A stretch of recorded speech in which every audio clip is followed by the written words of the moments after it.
हरे राम हरे कृष्ण. सर्वांनी टाळी वाजवून भगवंताचं भजन करायचं. मोठ्यावर बसलेली माणसं हरे राम हरे कृष्ण हरे राम हरे कृष्ण राम हरे कृष्ण हरे राम हरे कृष्ण. लग्नाचा आवाज वाढवा.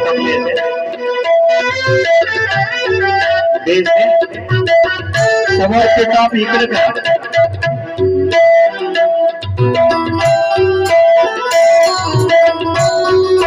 हरी बोल.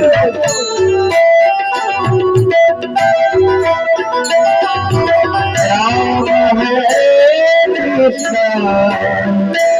हरे राम हरे कृष्ण हरे राम हरे कृष्ण. हरि बोल.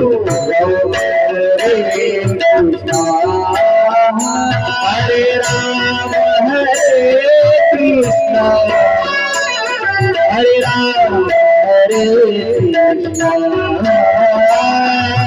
राम हरे कृष्ण हरे राम हरे कृष्ण हरे राम हरे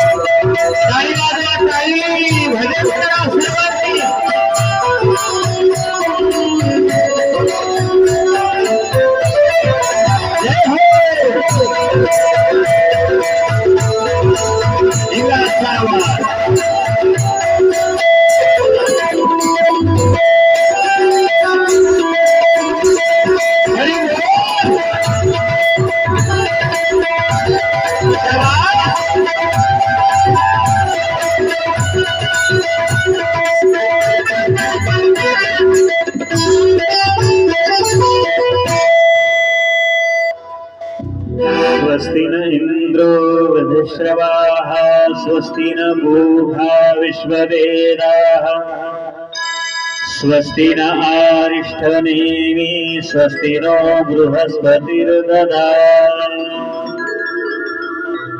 वक्रतुंड महाकाय सूर्यकोटि समप्रभ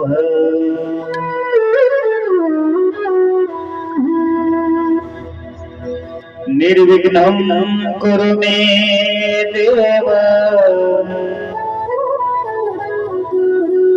सर्वकार्येषु सर्वदा.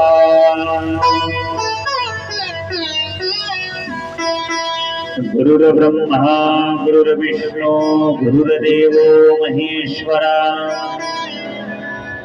बोंड्याचा आवाज करण्याचा आवाज. गुरुर साक्षात परब्रह्म तस्मै श्री गुरुवे नमः. सर्वमंगल मांगल्ये शिवे सर्वार्थ साधिके शरण्ये त्र्यंबके गौरी नारायणी नमोस्तुते.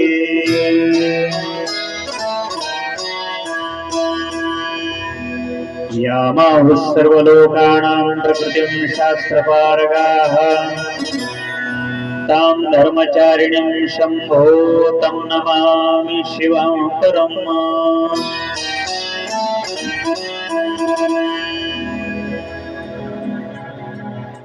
नमो चंडमार्तंड खड्गधारी उभासी जेजुरी गड सौख्यकारी कवीश्वर तुझी असे थोर सत्ता, नमो भैरवा शंकरा विश्वनाथा। विश्वाचं विश्व चैतन्य असलेला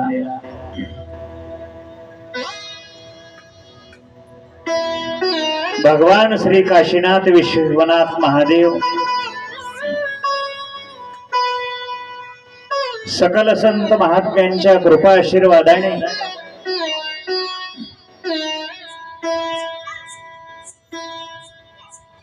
श्री संत नारायणजी महाराज अप्पा यांच्या कृपाशीर्वादाने मल्हारी मार्तंड भगवान श्री खंडेरायाच्या कृपाशीर्वादाने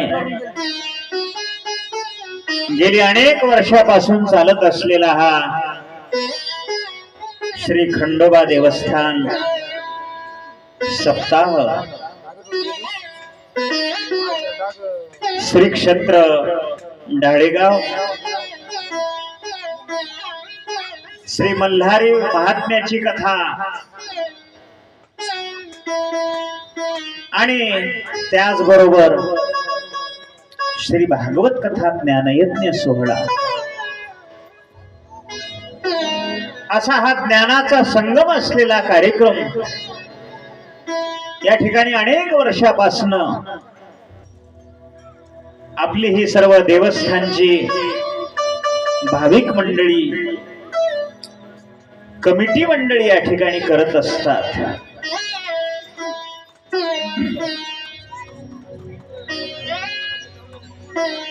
आणि आजचा हा प्रथम दिवस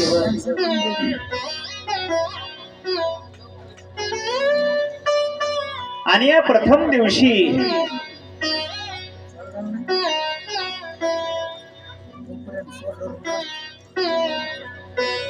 आज श्रीमद भागवताची कथा आपण पाहत असताना श्रीमद भागवताचा विचार आपल्याला या ठिकाणी आजपासून करायचा आहे।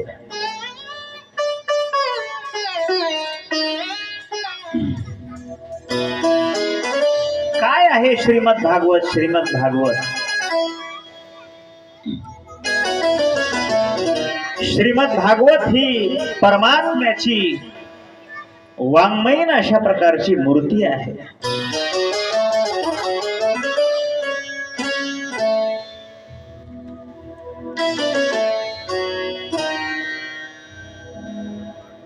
काय आहे या श्रीमद भागवतामध्ये? भक्तासाठी सगुण साकार झालेल्या भगवंताच्या लीलेचा अमृत रस या श्रीमद भागवतामध्ये ओसंडून वाहणारी भक्तीची गंगा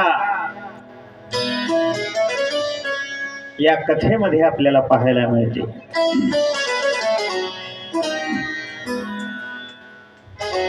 आणि त्याचबरोबर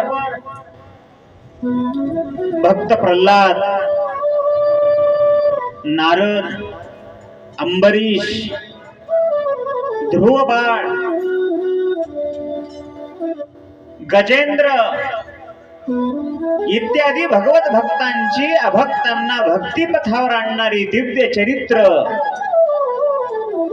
या श्रीमद भागवतामध्ये आपल्याला पाहायला मिळतात। आणि या भगवत भक्तांचं चरित्र श्रवण केल्यानंतर त्यांच्या श्रवण पठणानं ज्यांची हृदय सद्गदित होत नाहीये, ज्यांच्या अंगावर अशा प्रकारचे रोमांच उभे राहत नाहीत,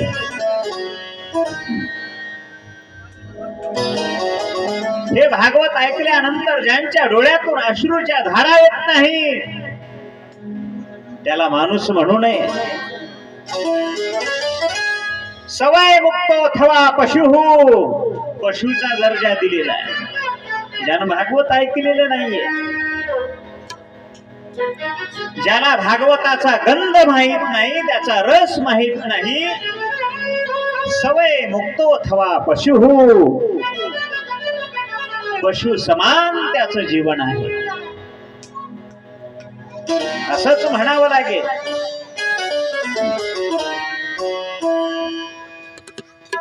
महाराज 4 वेद सांगितलेले आहेत आपल्या धर्मामध्ये.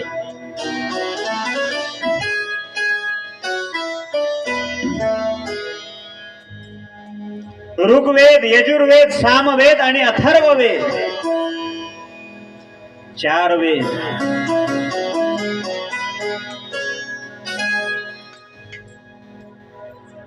आणि या 4ही वेदांचं विभाग अशा प्रकारचे ज्यांनी केलेले आहे, धर्म अर्थ काम मोक्ष या 4ही पुरुषार्थाचं मार्गदर्शन करणारे भारत रूप इतिहास ज्यांनी रचलेला आहे असे व्यास महाराज.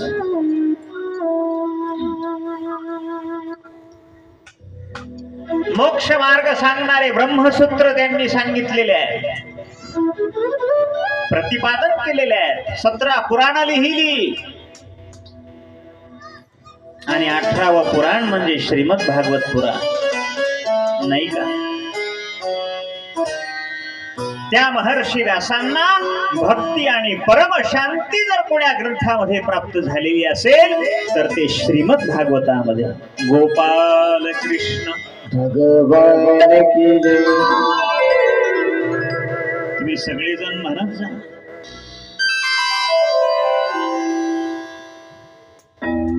ज्या ज्या वेळेला भगवंताचा गजर होईल, नामचिंतन होईल, भजन होईल, त्या त्या वेळेला आपण सर्वांनी भजन केलं पाहिजे, भगवंताचा जय जयकार केला पाहिजे.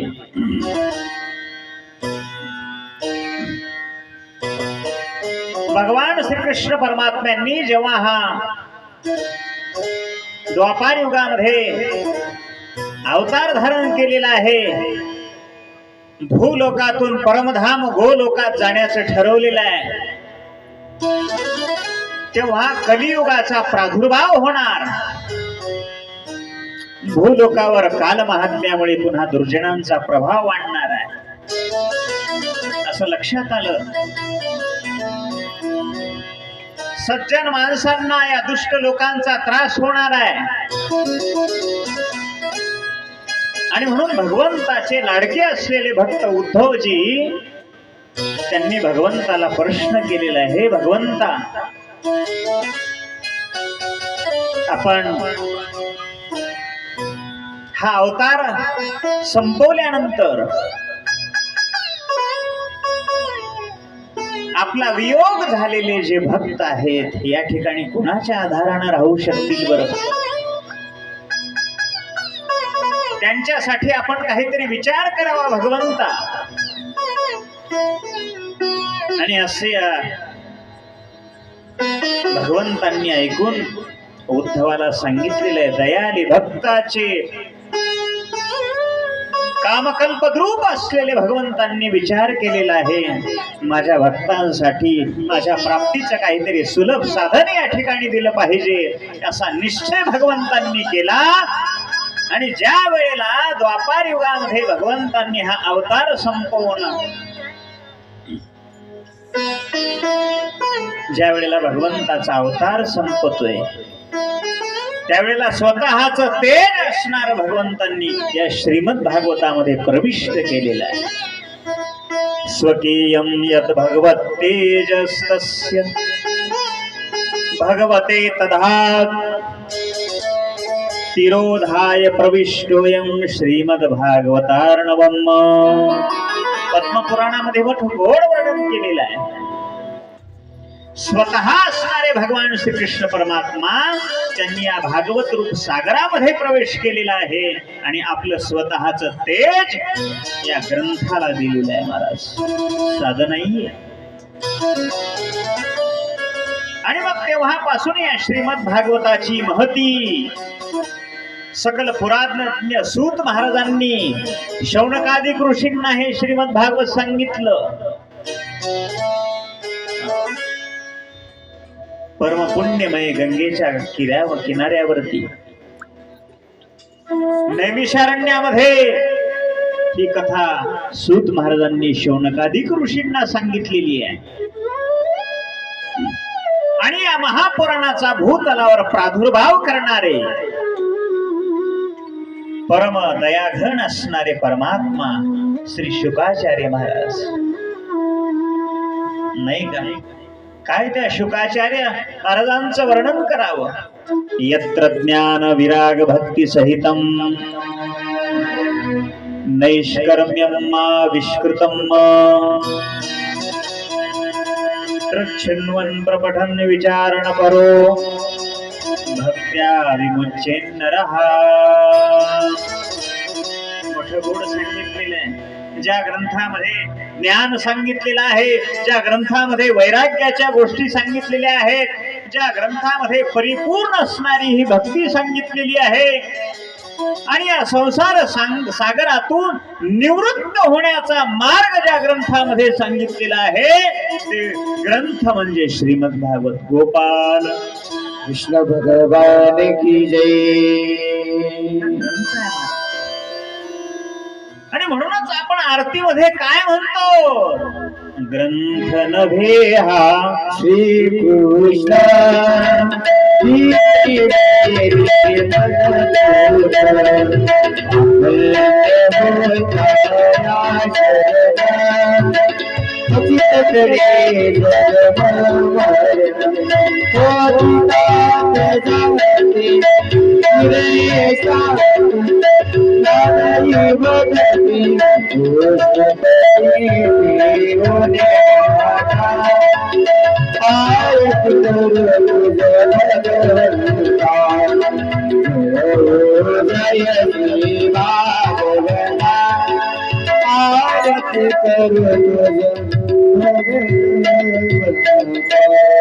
ग्रंथ नव्हे हा श्रीकृष्ण.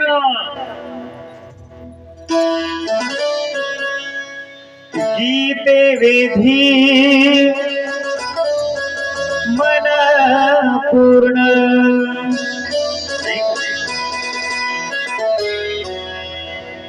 अरे या ग्रंथाची आरतीच करत असताना आपण शब्द म्हणतो ग्रंथ नव्हे हा. कोण आहे? श्रीकृष्ण आहे. श्रीकृष्ण साधा आहे का? प्रत्यक्ष भगवान श्रीकृष्ण परमात्मा या ग्रंथामध्ये शब्द रूपाने आहेत, भक्ती रूपाने आहे, आशीर्वाद स्वरूपाने आहे. आणि म्हणून निवृत्ती मार्ग असणारा या ग्रंथामध्ये आपल्याला सांगितलेला आहे. अशा या श्रीमद भागवताचं भक्तीनं श्रवण करावं. ज्यांना शक्य असेल हा ग्रंथ आपल्या घरी अशा प्रकारचा ठेवावा,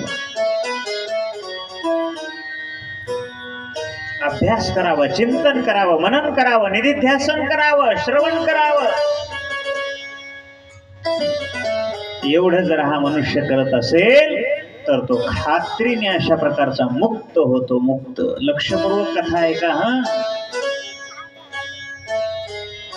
मागे बसलेल्या माता मोल्या समोर या, भरपूर जागा शिल्लक आहे. या, उठा उठा, पुढे येऊन बसा.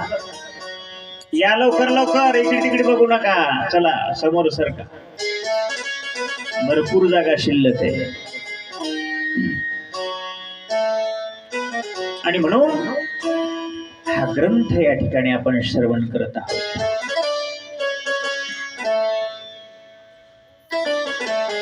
आणि हा ग्रंथ श्रवण करत असताना सर्वांना नमस्कार केलेला आहे. गुरूंना नमस्कार केलेला आहे. गुरुर् ब्रह्मा गुरुर्विष्णू गुरुर्देवो महेश्वरा गुरु साक्षात परब्रह्म तस्मै श्री गुरुवे नमः.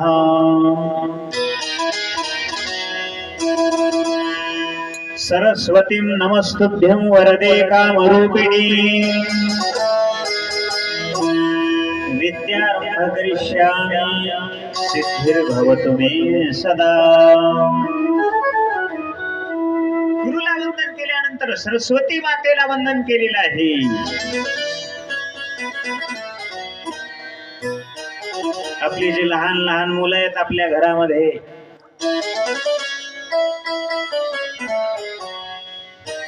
त्या लहान मुलाला आजही काही लोक त्या ठिकाणी बासरला नेतात.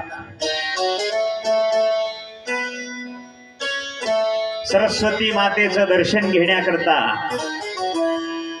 आणि तिथून एखादी पाटी खरेदी करून आणतात. पेन्शी काय, वही, खडू, जे काय असेल ते, कलम, आणि पहिलं अक्षर त्याला ते सरस्वती मातेच्या वहीवर, पाटीवर लिहायला लावतात. कसं काय बरं? कारण ती विद्येची अशा प्रकारची जननी आहे, माता आहे, म्हणून तिला वंदन केलेलं आहे.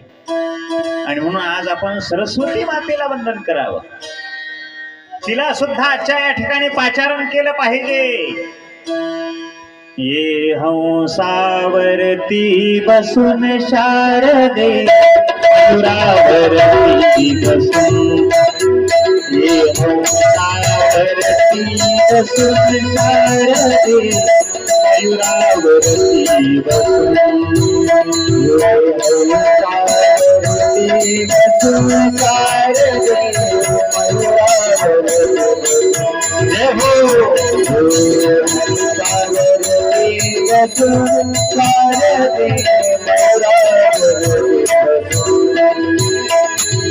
सुनी शुद्ध पातळ, गला घालूनी वैजयंती माळ, सुनी शुद्ध पातळ, गला घालूनी वैजयंती माळ.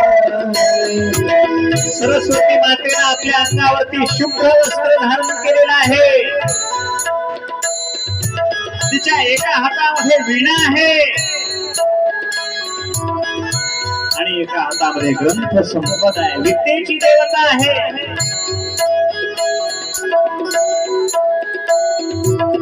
हंसावरती बसून शारदे, मयुरावरती बसून, ये हंसावरती बसून शारदे, मयुरावरती बसून, ये हंसावरती बसून शारदे, हंसावरती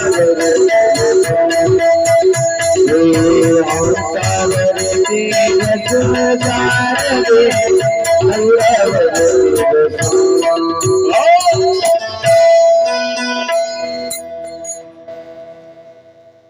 नमस्तुभ्यं वरदे कामरूपिणी, विद्यारंभ करिष्यामि, सिद्धिर्भवतु मे सदा.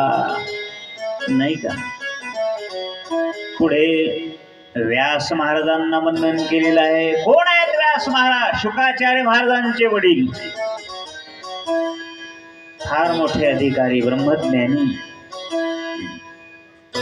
नमस्ते भगवान व्यास सर्वशास्त्र कोविदः, ब्रह्म विष्णू महेशानां मूर्ते सत्यवती सुत. पुढे नारदांना वंदन केलेलं आहे. नाही का? ज्या नारदांनी भक्ती मातेला अशा प्रकारचं नवचैतन्य दिलेलं आहे, ज्ञान वैराग्याला उठवलेलं आहे, त्या नारदांना सुद्धा वंदन केलेलं आहे. नमस्तुभ्यं भगवते ज्ञान वैराग्यशालिने,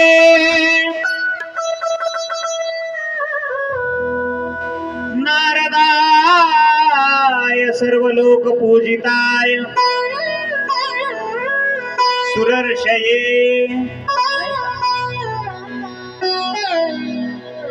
शुकाचार्य महाराजांना वंदन केलेलं आहे. ज्या शुकाचार्य महाराजांनी राजा परीक्षितीला ही 7 दिवस श्रीमद भागवत कथा सांगितलेली आहे.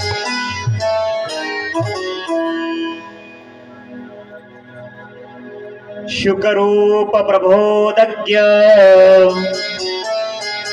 सर्वशास्त्र विशारद, एतत्कथा प्रकाशेण मदज्ञानं विनाशयः. शुकाचार्य महाराजांना वंदन करून श्रीमद भागवतेचं पूजन करून अशा प्रकारचं वक्त्या महाराजांचं पूजन करून आणि या ठिकाणी सगळी षोडशोपचार विधी या ग्रंथाची पूजा करून अनुष्ठान मांडावं, सगळी पूजा करावी आणि भगवंताला म्हणावं क्षमा करा भगवंता, काही पूजेमध्ये विसरून राहिला असेल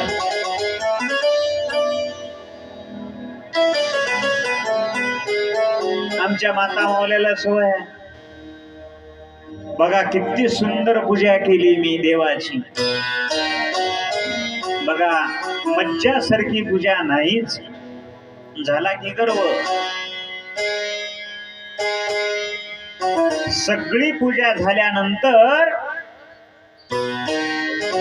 भगवंताला हात जोडून म्हणावं देवा, मला जशी जमेल तशी अशा प्रकारची तुझी काय केलेली आहे, मी पूजा केलेली आहे. मला मंत्र येत नाही, मला तंत्र येत नाही, मला काही येत नाही, वेडी घोडी भाबडी सेवा तुझी केलेली आहे देवा, आणि ही माझी गोड करून घे. काय म्हणावं, गोड करून घे. मंत्रहीनं क्रियाहीनं, मंत्र येत नाही तंत्र येत नाही देवा, तुझी भक्ती कशी करावी मला कळत नाही. भक्तिहीन तथैव च यत्कृतं तु मया कर्म परिपूर्ण ददस्तु मे. परिपूर्ण करून घे देवा भगवंता, माझी सेवा आहे,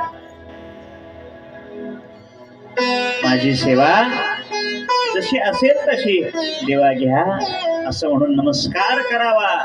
आवडीनं देव सेवा घेतो, आवडीनं. आणि म्हणून आजपासून ही भगवंताची आपण सेवा करतो आहोत. रोज भगवंताची ही कथा संपली, पंक्तीचा नैवेद्य दाखवला की बस एवढं म्हणायचं. अहो हसत हसत देवा सेवा घेईल माझा खंडेराया, नाही का. आणि ही कथा श्रवण करत असताना काही नियम अशा प्रकारचे सांगितलेले आहेत.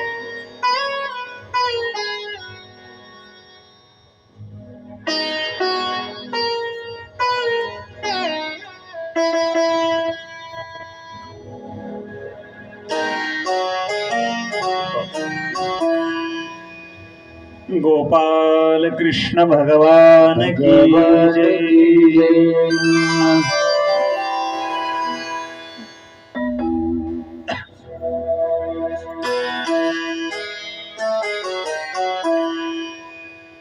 आणि म्हणून आज कथा श्रवण करत असताना सर्वांना काही नियम अशा प्रकारचे महत्वाचे सांगितलेले आहेत. ज्यांना शक्य असेल त्यांनी या नियमाचं पालन करावं आणि काही नियमाचं काटेकोर पालन करावं. वक्ता असेल, यजमान असेल, श्रोते असतील, या सर्वांनी अशा प्रकारचं जर शक्य असेल तर श्रीमद भागवताचा उपवास धरावा. 7 दिवसाचा उपवास. आणि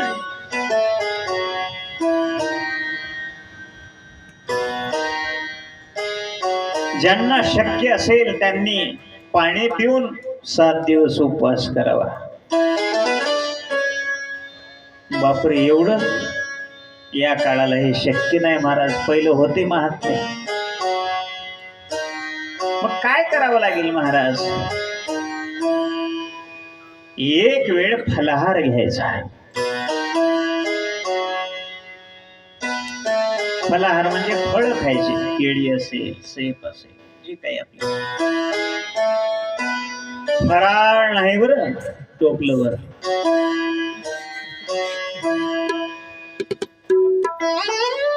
शक्य असेल त्यांनी फलाहारावर 7 दिवस ही भगवंताची कथा श्रवण करावी.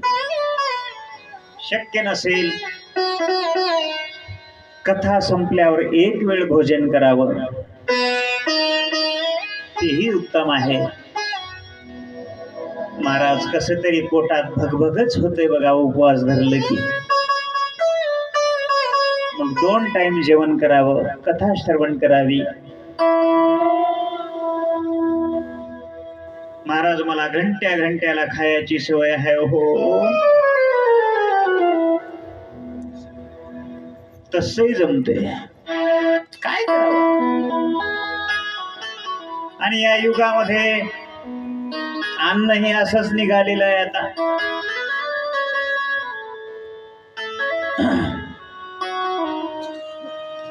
आणि म्हणून जेवढं शक्य असेल तेवढं सर्वांनी शुद्ध भावांतःकरणाने हे अनुष्ठान करावं. ब्रह्मचर्याचं पालन करायचं आहे.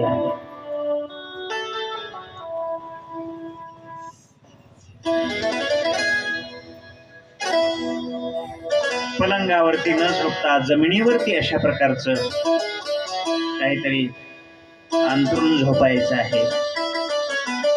या 7 दिवसामध्ये भांडण तंटा वैर अशा प्रकारचं करू नये. 7 दिवसातच करू नये की कधीच करू नये. बोला की माझी भाषा कळते ना तुम्हाला.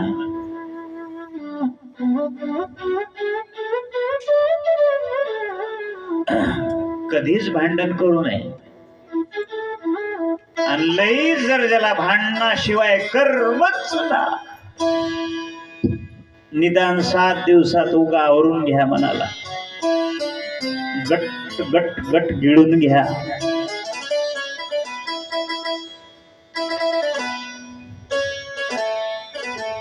सात दिवसामध्ये भांडण करू नका, कधीच करू नका. एखाद्याचं चुकला असेल त्याला क्षमा करा. माणूस हा चुकीचा पुतळा आहे. चुकला असेल क्षमा करा, त्याला समजावून सांगा, बाबा असं नाही, असं करावं लागेल. त्याला सांगा.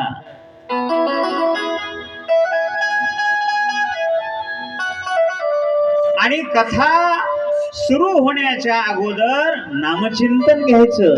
सर्वांनी नामचिंतन करायचं. 7 दिवस जेवढं नामचिंतन होईल, जे नामचिंतन आवडत असेल, राम कृष्ण हरी विठ्ठल केशव माधवा केशवा, ओम नमः शिवाय, श्री दत्तात्रय, जे काही आपल्याला आवडेल नामचिंतन, ते नामचिंतन करावं.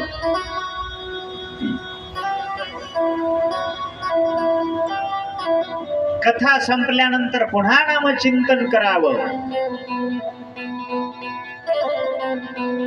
कुणाची निंदा करू नये. संत महात्म्यांची निंदा, आलेल्या यजमान महाराज असतील, वारकरी मंडळी असतील, टाळकरी मंडळी असतील, भजनी असतील, यांची निंदा करू नये. कुणाची चहाडी अशा प्रकारची करू नये. या 7 दिवसामध्ये का बरं 7 दिवसामध्ये सांगितलेलं आहे? कारण या 7 दिवसामध्ये जर शिस्त लागली तर जीवनभर अशा प्रकारची ती शिस्त आपल्याला लागेल. म्हणून हे 7 दिवस गोपाल कृष्ण भगवान की जय. म्हणून हे 7 दिवस मनामध्ये दयाभाव ठेवावा, क्षमा करावी, सहानुभूती द्यावी, सद्गुण अशा प्रकारचे आपल्या अंतःकरणामध्ये यावे. नाही का? नाहीतर ही कथा कशा करता आहे? आपल्या अंतःकरणामध्ये सद्गुण आणण्याकरता. म्हणून मी प्रत्येक कथेमध्ये सांगत असतो, आमची कथा ही रंजक नाही, तर ती सद्गुण देणारी कथा आहे. आपल्या अंतःकरणातले षड्विकार घालून टाकणारी ही कथा आहे. आणि म्हणून वक्त्यानं नेहमी रंजन करणारी कथा सांगू नये, तर त्या कथेमधून काहीतरी आत्मज्ञान मिळवावं, काहीतरी अशा प्रकारचं जीवनाचं सार्थक व्हावं, या दृष्टिकोनातून तर ती जी कथा असेल आणि तो वक्ता सांगत असेल,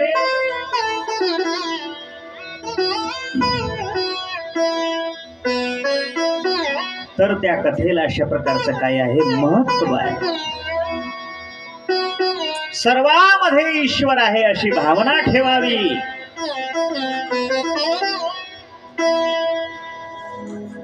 हे विश्वची माझे घर, ऐशी मती जायाची स्थिर. नाही, या सगळ्या विश्वामध्ये, माझ्या प्रत्येक जीवामध्ये माझा शिवा मल्हारी आहे, पांडुरंग आहे, शिव आहे, अशी भावना आपल्या अंतःकरणामध्ये ठेवावी. आणि अशा प्रकारे जर ही 7 दिवस भावना ठेवून कथा ऐकली, तर मग काय सांगावं. पुन्हा अशा प्रकारचा जन्म नाही, मुक्त झाल्याशिवाय राहणार नाही, मुक्त झाल्याशिवाय. काय आहे त्या श्रीमद भागवतामध्ये? या श्रीमद भागवतामध्ये आपण जर बारकाईनं पाहिलं तर 9 प्रकारच्या भक्तीचं सुद्धा वर्णन या श्रीमद भागवतामध्ये सांगितलेलं आहे. श्रवणं कीर्तनं यस्य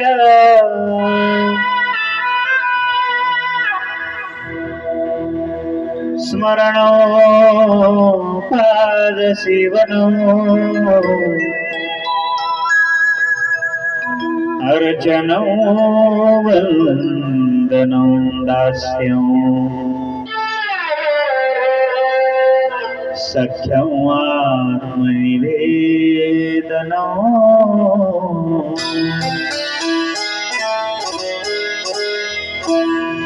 9 प्रकारची भक्ती सांगितलेली आहे. श्रवण, कीर्तन, स्मरण, पादसेवन, अर्चन, वंदन, दास्य, सख्यम, आत्मनिवेदनम.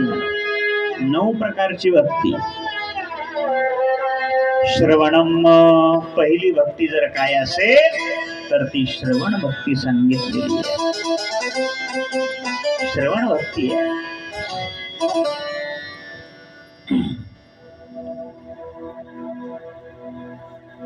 तुम्ही श्रवण करत आहात, तुम्ही साधे नाहीये.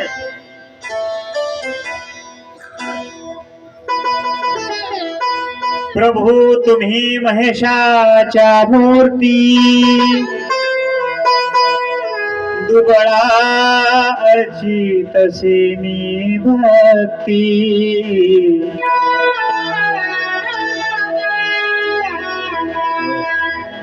तुम्ही श्रोते म्हणजे प्रत्यक्ष भगवान श्री शिव आहात, शिवस्वरूप आहात. आणि म्हणून वक्त्याचं कर्तव्य आहे त्या श्रोत्यांना सुद्धा नमन केलं पाहिजे, नाही का? मस्तक हे पायावरी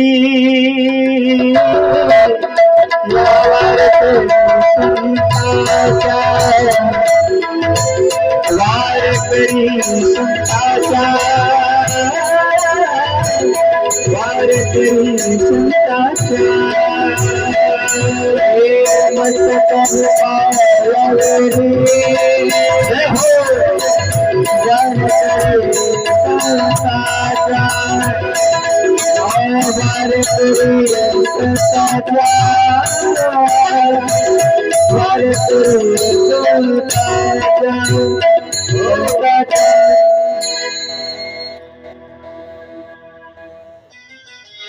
श्रवण कसलं असलं पाहिजे? सर्वांगाचे कान करून ते श्रवण असलं पाहिजे. उग महाराजाकडे डोळे उघडे ठेवून पाहायचं, मन एकीकडे घराकडे.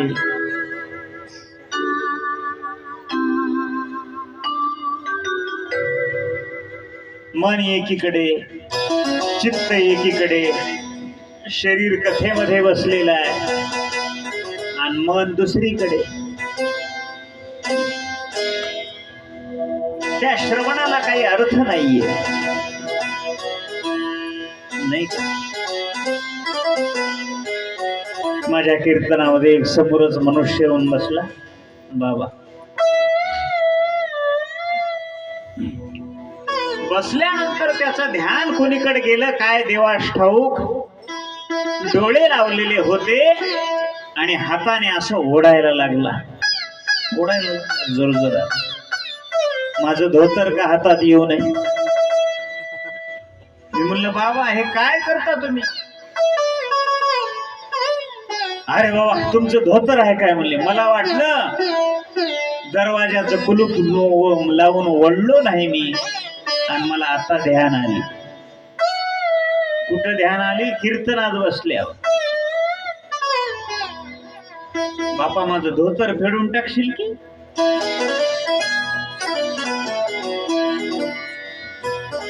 आपलं कथेमध्ये कीर्तनामध्ये बसल्यानंतर लक्ष जर विचलित होत असेल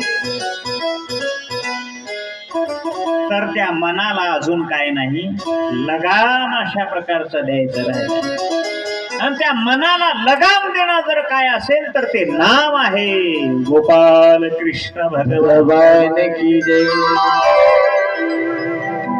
मनाला खेचून आणणार नाम आहे माझं नाव. आणि म्हणून हे श्रवण अत्यंत महत्वाचं असलं पाहिजे. श्रवण करत असताना सर्वांगाचे काम करून श्रवण करावं, नाही का? सगळं लक्ष कथेकडे असलं पाहिजे.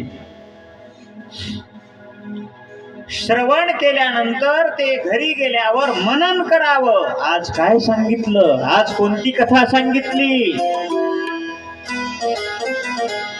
आजच्या कथेमध्ये कोणता अशा प्रकारचा भाव होता, कोणत्या भक्ताचं चरित्र सांगितलेलं आहे, कोणत्या राजाचं चरित्र सांगितलं. ते घरी जाऊन काय करावं, मनन अशा करावं. आणि ते मनन केलेलं निधिध्यासन म्हणजे आचरणात आणावं, नाही का? निधिध्यासन करावं. त्याला श्रवण भक्ती म्हणाल. ऐकलेलं लक्षात ठेवावं.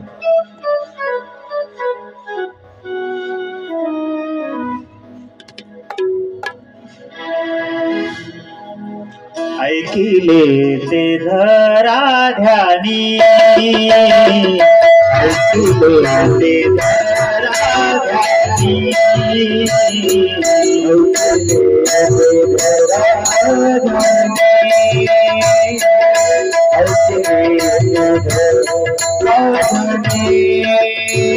वाचे मला चोरातानी, वाचे मला चोरातानी, ऐकले धराधानी, ऐकले धराधानी, ऐकले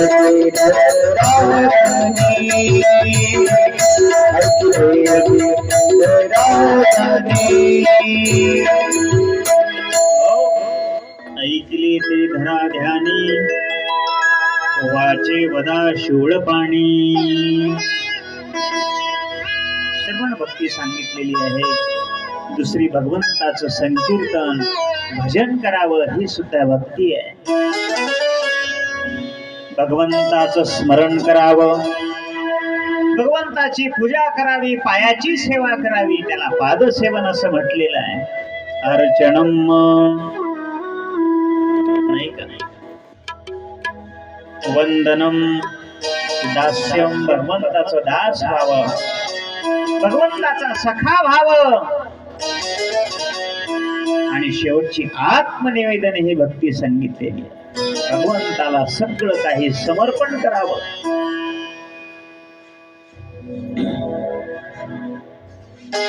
तुका म्हणे आम्ही झालो अग्निरूप, लागोनी दी पाप पुण्यांगा. काहीच शिल्लक ठेवायचं नाहीये. आत्मनिवेदन असणारी ही भक्ती.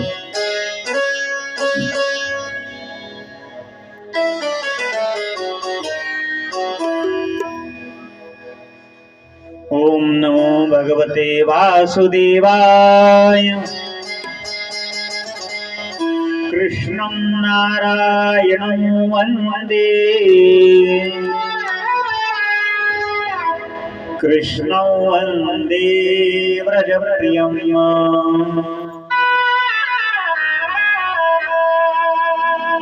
कृष्णं द्वैपायनं वन्दे, कृष्णं वन्दे पृथासुतम्.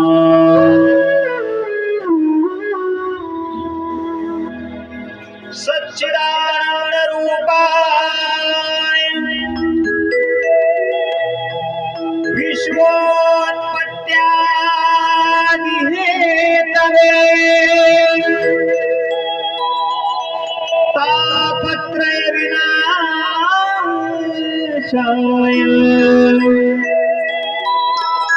श्रीकृष्णाय वयम्.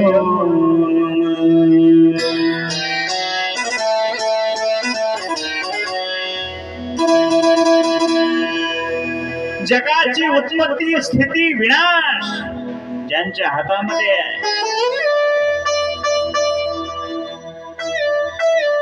कसं नमन केलेलं आहे भगवंताला पहा की. सत चित आणि आनंद भगवंताचं स्वरूप सांगितलेलं आहे. भगवान कसा आहे? सत्य स्वरूप. चिद ज्ञान स्वरूप आहे आणि भगवान आनंद स्वरूप आहे. तिन्ही लक्षणांनी युक्त हे वर्णन सांगितलेलं आहे. सच्चित आणि आनंद हे तीन पद जगातल्या कोणत्याही व्यक्तीला, कोणत्याही पुरुषाला, कोणत्याही अशा प्रकारच्या वस्तूला लागत नाहीत. एक परमात्मा सोडला तर. कोणाचं स्वरूप आहे असं? कोणाचंही नाही, देवाचंच आहे. देवा व्यतिरिक्त हे स्वरूप कोणालाही लागू शकत नाही. सच्चित आनंद सत्य स्वरूप असणारा भगवान आहे. चित म्हणजे सर्वांमध्ये असलेला तो परमात्मा आहे. आनंद स्वरूप आहे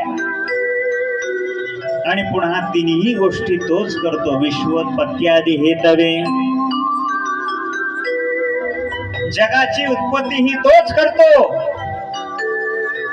जगाचं पालन म्हणजे तोच करतो आणि जगाचा विनाशही जर कोण करत असेल तर तो भगवान परमात्मा आहे.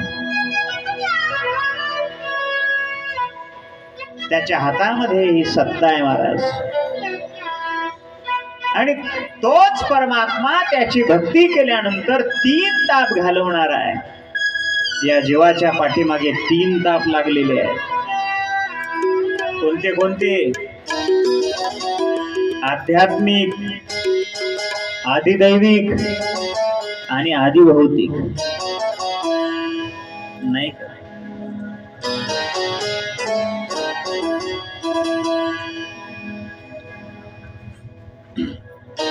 स्वतः पासून ताप होणारा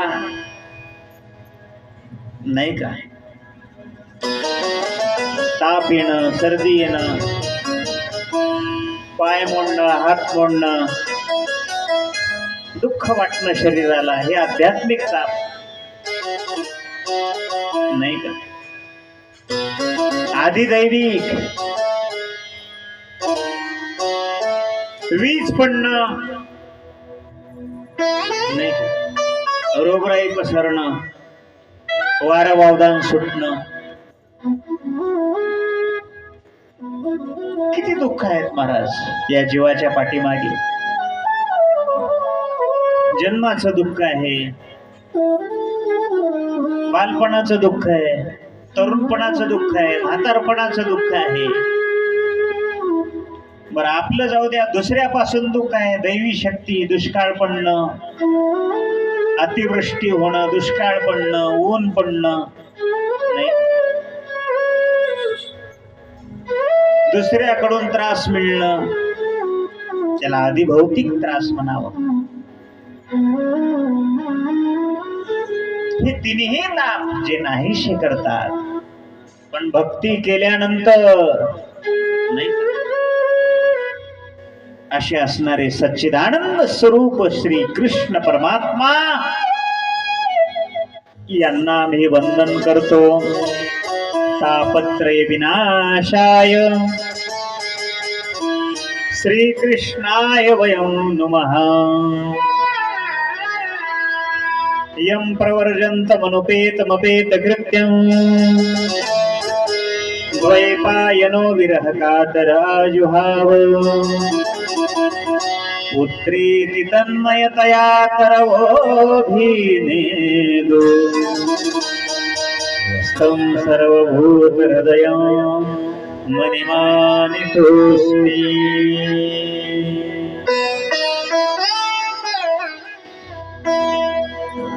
हे असे श्लोक म्हटले पाहिजे भागवतकरांनी.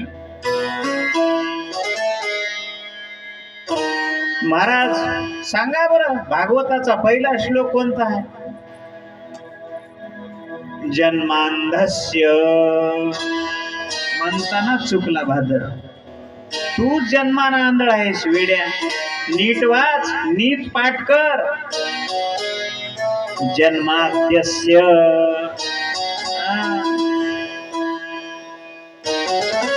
गुरुजी कोणालाही भागवत करू वाटायले.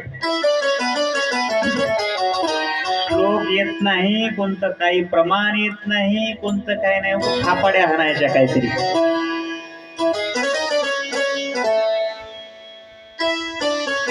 भजन करायचं. कथा ही कथा आहे महाराज.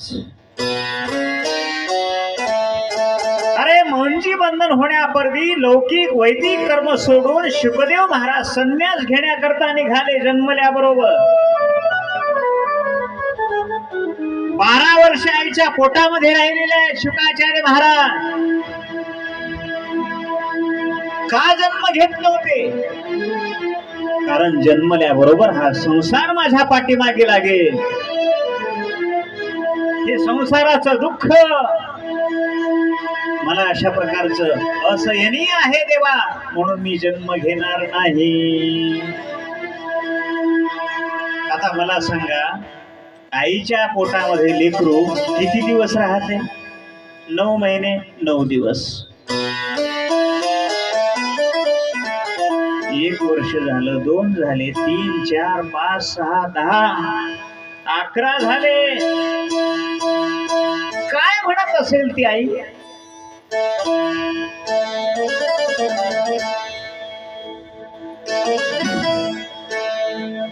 आणि काय म्हणत असतील तिच्या अवती भोवतालच्या त्या बाया? तरी सुद्धा सहन केलं माय बाप. भगवंताचा अवतार आहे शुकाचार्यजी महाराज.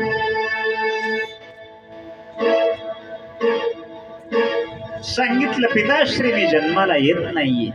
कुणीतरी अशा प्रकारचा काहीतरी एखादा मला चांगला विश्वासक द्या की त्याच्या मुखातून मी ऐकलं की संसारात पडल्यानंतर माझ्या पाठीमागे दुःख लागणार नाही असं आश्वासन जो कोणी देईल त्याचं ऐकल्यानंतर मी जन्म घेणार. आता हो, स्वतः भगवंताला यावं लागलं. अरे बाळा जन्म घे. देवा संसार सागर पाठीमागे लागेल, दुःख लागेल. भगवंतांनी आश्वासन दिलं, अरे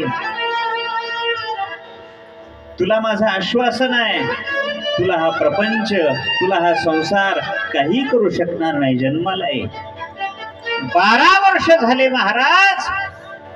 आणि मग भगवंताकडून आश्वासन घेतल्यानंतर शुकाचार्य माझी महाराज जन्माला आलेले आहेत.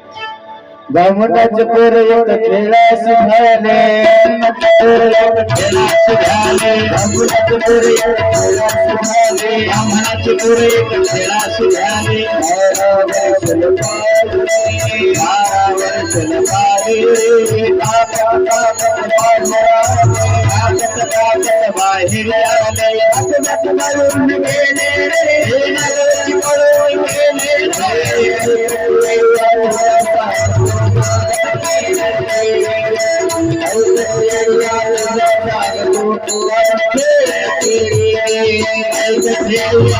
सांगतोय जाणून केलं तुझं सांगतोय जाणून केलं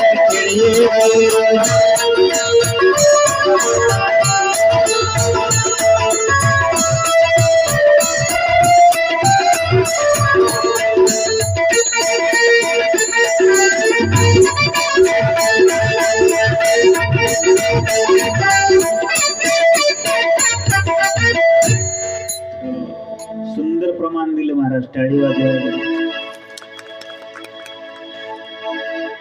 जरा जोरात वाजवा की आता प्रसाद